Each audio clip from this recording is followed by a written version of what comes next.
जौनपुर लोकसभा चुनाव के लिए नामांकन जो है 29 तारीख से शुरू हो जाएगा, यानी 29 अप्रैल से।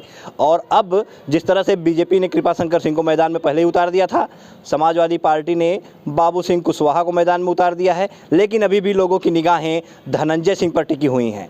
लोग इस आसार में हैं कि 24 तारीख को हाई कोर्ट से क्या कुछ फैसला आएगा, क्या धनंजय सिंह बाहर आएंगे या फिर धनंजय सिंह के परिवार का कोई सदस्य चुनाव लड़ेगा, जिसको लेकर के लगातार हम चर्चाएं करते चले आए हैं।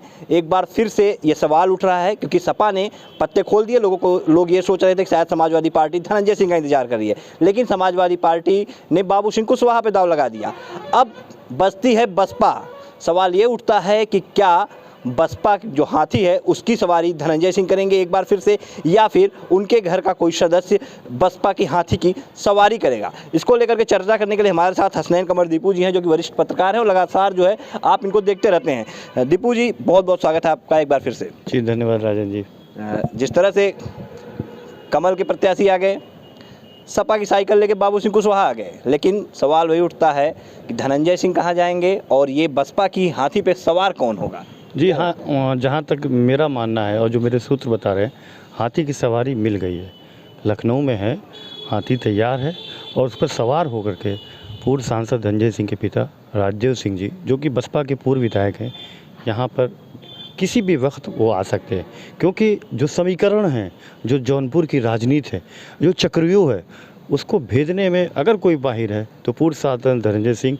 और एक बार फिर उन्होंने दिखा दिया है कि उनके तर्कश में इतने राजनीतिक तीर हैं जो सही निशाने में बैठता है। क्योंकि आप देख रहे हैं कि कृपाशंकर सिंह जी भाजपा के प्रत्याशी, बाबू सिंह कुशवाहा कौन आपको भी पता है, वो भी बसपा के कद्दावर नेता थे, लेकिन कुछ घोटालों की वजह से वो जेल में चले गए। इसकी वजह से तमाम चीज़ें हुई, लेकिन समाजवादी पार्टी ने उनको प्रत्याशी बनाया, तो वो यहाँ के रहने वाले नहीं हैं। तो पहले ही से जब कृपाशंकर सिंह इसी माटी के लाल, उनको एक्सेप्ट नहीं कर रहे थे लोग, तो एक बाहर का प्रत्याशी।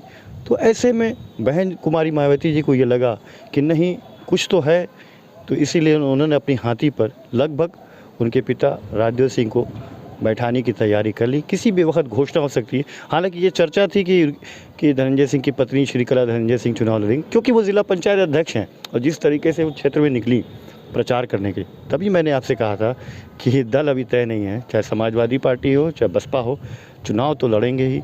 और एक तरीके से अब कोई संशय नहीं रहेगा, किसी भी वक्त बीएसपी इनके नाम की घोषणा कर सकती है। हसनैन जी, बहुत बड़ा खुलासा आप कर रहे हैं, क्योंकि अभी तक धनंजय सिंह के परिवार की, धनंजय सिंह की तरफ से इस तरह का कोई मतलब बयान नहीं आया है और ना ही अभी बसपा की तरफ से ऐसा कुछ आया है। अभी सूची जो है उनकी जारी नहीं हुई है, नाम की घोषणा नहीं हुई है। ऐसे में आपका अपना सूत्र, क्या लगता है आपको कि ये सूत्र बहुत तगड़ा है, जो आप कह रहे हैं वो सही है? बिल्कुल, जहाँ तक जो हम लोग अपनी पत्रकारिता के दम पे जो नेटवर्क हम लोग होता है, तो उस चीज़ पे जो देखते हुए जो राजनीति चल रही है, उसके अंदर अब एक ही नाम बचा है बसपा का, और उस पर एकदम पूरी तरीके से फिट बैठते हैं पूर्व सांसद धनंजय सिंह के पिता राजदेव सिंह जी। क्यों? क्योंकि 2009 में वो बसपा के विधायक थे।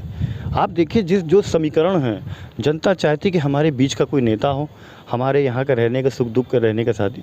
तो फिलहाल जिस तरीके समाजवादी पार्टी ने एक प्रत्याशी को उतारा, तो उससे तमाम जो लोग हैं, विरोध भी शुरू हो चुका, आपने देख रहे हैं। तो ऐसे में शायद लगा हो बहन कुमारी मायावती जी, जो कि बसपा की सुप्रीमो हो, कि एक बार इन पर दाव खेला जा सकता है। बेदाग छवि है, कोई ऐसा कुछ नहीं, एक विधायक का अनुभव है, एक ऐसे परिवार से, ठीक है। पूर्व सांसद धनंजय सिंह के कोर्ट पे सुनवाई 24 तारीख को, और ये भी हो सकता है, मान लीजिए कि 24 तारीख को धनंजय सिंह के पक्ष में फैसला आता है, तो टिकट तो कभी बदला जा सकता है जब तक कि नॉमिनेशन ना हो। तो उसके पहले, क्योंकि अब तो रणभूमि तैयार है, अस्त्र लेके, शस्त्र लेके लोग अपना निकलेंगे, राजनीतिक जो भी है, तो हाथी को सवारी मिल चुका है। जहाँ तक मेरा मानना है, कुछ ही देर में, कुछ ही क्षणों में इसकी घोषणा हो सकती है। और अब जो है बिल्कुल बच चुका है। 29 से नामांकन की प्रक्रिया शुरू होने से पहले एक रण ऐसे ही हो जा रहा है। लेकिन चुनाव बड़ा दिलचस्प जौनपुर को होगा। जौनपुर की जनता है को ही तय करना है कि उसका नेता कौन होगा, जो देश की संसद में जा कर के उनके मुद्दे के, उनके सवालों को उठाएगा। बहुत बहुत धन्यवाद हसनैन जी हमारे साथ जुड़ने के लिए।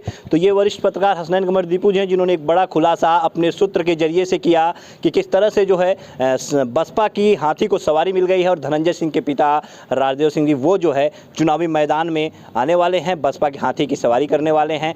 लेकिन सूत्र इनके हैं। अब के कितना सही होगा ये तो कुछ घंटों में बता रहे हैं कि अभी फैसला हो जाएगा, पता चली जाएगा लोगों को, क्योंकि मायावती ने जो है धनंजय सिंह के पिता को मैदान में उतारने की पूरी रणनीति बना ली है और अगर 24 को फैसला आता है तो टिकट भी जो है वो बदला जा सकता है। अगर धनंजय सिंह बाहर आते हैं, सजा रद्द होती है, तो वो खुद जो है चुनावी मैदान में आ सकते हैं। फिलहाल अगर इनकी बात जो है, अगर इनका सूत्र सही होता है, अगर धनंजय सिंह के पिता राजदेव सिंह वो मैदान में आते हैं, बसपा से आते हैं, तो लड़ाई कितने कांटे की होगी, कितने टक्कर की होगी, कृपाशंकर सिंह को कितना चैलेंज मिलेगा, समाजवादी पार्टी की जो साइकिल है उसकी रफ्तार यहाँ पे कैसी रहेगी, इसको लेकर के एक बार फिर से हम हसनैन कमरदीपू से तब चर्चा करेंगे। लेकिन हमको इंतजार है कि इन्होंने जो खुलासा किया है, जो अपने सूत्र के जरिए इन्होंने बताया है, वो घड़ी कब आती है, क्या वाकई में इनका सूत्र, इनका नेटवर्क सही है। उसके बाद फिर हम इनके साथ एक बार फिर मिलेंगे। अगर इनका नेटवर्क सही है तो फिर इनसे चर्चा करेंगे कि क्या कुछ रहेगा जौनपुर का समीकरण राजदेव सिंह की हाथी की सवारी करने के बाद।